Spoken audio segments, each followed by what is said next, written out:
Right? Today we're going to be doing old iron, so let's get started. One day James had to wait at the station till Edward and his train came in. This made him cross. Late again! Edward laughed, and James fumed away. After James had finished his work, he went back to the yard and puffed onto the turntable. He was feeling very bad-tempered. Edward is impossible, he grumbled to the others. He cranks about like a lot of old iron. And he's so slow he makes us wait. Thomas and Percy were indignant. Old iron? Slow? Why, Edward could beat you in a race any day.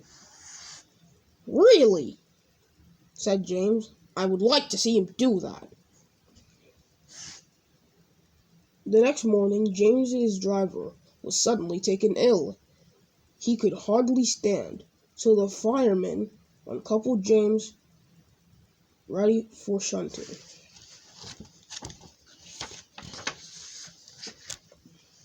James was impatient. Suddenly, the signalman shouted. There was James, puffing down the line. All traffic halted, he announced at last. Then he told the firemen what had happened. Two boys were on James's footplate fiddling with the controls. Phew! They tumbled off and ran away and ran when James started. Ring! The signalman answered the telephone. Yes? He's here. Right. I'll tell him. The inspector's coming at once. He wants a shunter's pole and a coil of wire rope. What for? Wondered the fireman. But I just realized something. The actual book says search me is actually serves me. Wait, beats me. Hey, isn't it supposed to be beats me, not search me? What? Why is that? What the heck? That's not even what. Wait, is that even what's actually in the book? Wait, you know what? Whatever. I'm not even gonna say search me. I'm gonna just say serves me. What for? Wondered the fireman. Serves me, but you. What the heck? What, bro? Stop! Why does it keep making me say sir? Okay.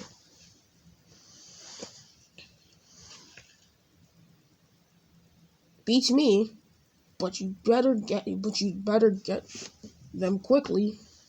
The fireman was ready when Edward arrived. The inspector saw the pole and the rope. Good man, jump in.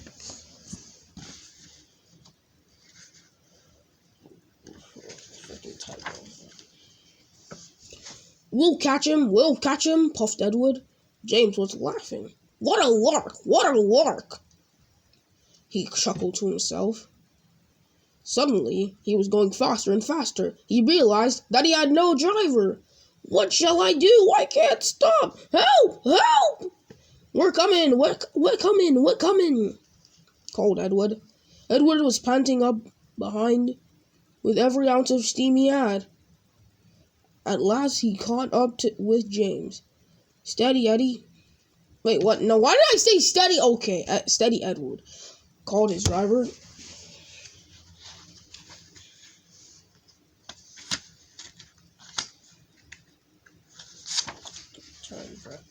This book is literally like 3 pages. No, actually 4. I don't know, like what?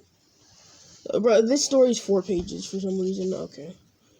The inspector stood on Edward's front, holding a noose of rope in the crook of the shunter's pole. He was trying to slip it over James's buffers.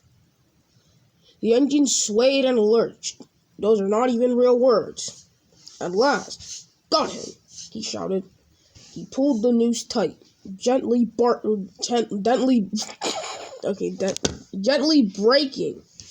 Edward's driver checked on the engine's speed.